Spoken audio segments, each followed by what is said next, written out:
What do you mean? Maybe a slice of cake. Talk about skid marks. Okay. Choo choo.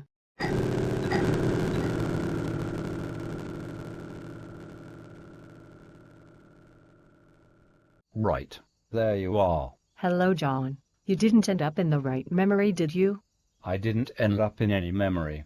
I got questioned by the police in a red room full of hearts, and the quote-unquote detective did absolutely nothing to help me get home.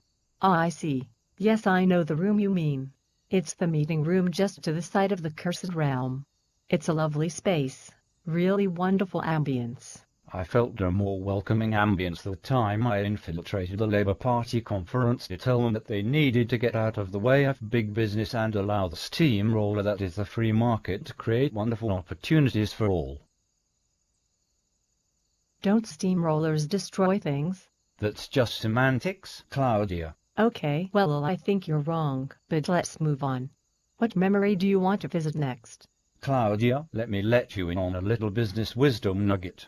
They say that the definition of insanity is to repeat the same thing over and over expecting a different outcome. In reality, the definition of madness is for you to not just listen to a business guy who clearly knows best and to just send me back home to my beloved business. John, I feel like we've come to the end of our journey together. I'm sorry to say that you're not going through to judges' houses. Fat lot of good you were. I'm going to have a word with Graham Cartwright. His unerring business now has clearly been eroded by this idiotic universe. All the best, John. Take care now. Up yours, Claudia. Dorothy, I'm so sorry to bother you just minutes before you go on stage at the Royal Variety performance. Don't worry, Sandra. My friends always come first. Especially my best friend, even if they only consider me to be their joint best friend. I'm sorry that me saying you are my joint best friend upset you so much. Don't worry about that now. What's wrong? Boo-hoo, boo-hoo. Something awful has happened. I just can't believe this has happened. Is it John? Have they found his body? Is he a rotting corpse that's washed up on the shore and discovered by an early morning dog walker? It's worse than that. He was discovered by a late-night dog walker. No, it's not to do with John. It's... I don't know how to say this. Take a deep breath, and take your time. Whatever it is, I'm going to be here for you.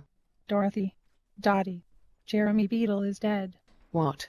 Well, who is going to host the next series of Beatles about then? It just doesn't make any sense. You must be mistaken. There's no mistake. I looked it up on Wikipedia. There's only one thing I can say. Okay? Don't call me Dottie. Lol. Oh, Dorothy, you're an absolute riot. Welcome back to Date Talk. I'm Tizzy Bark-Rawl.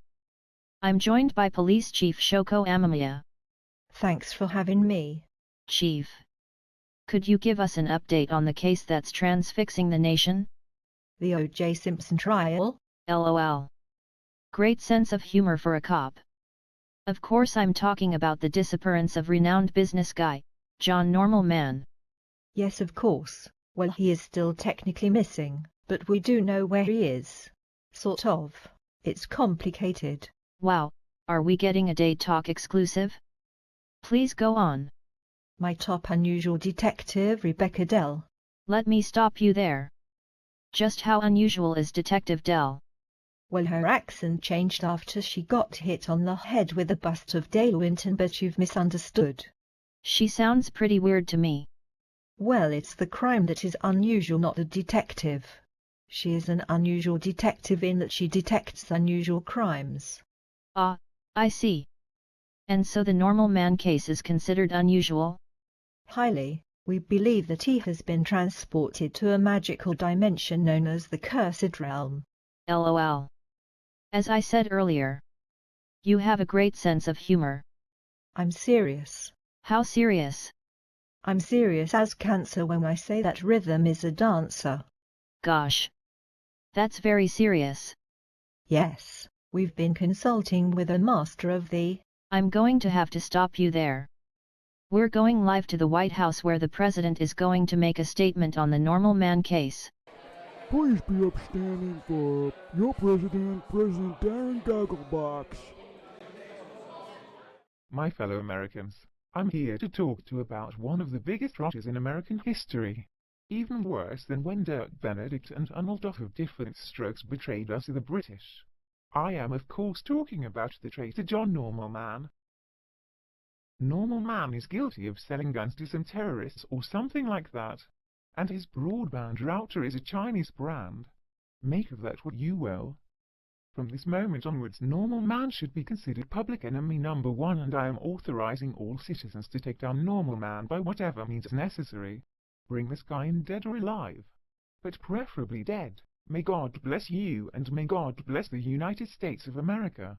Thank you. And we're back. Your thoughts, Chief? I'm getting a headache.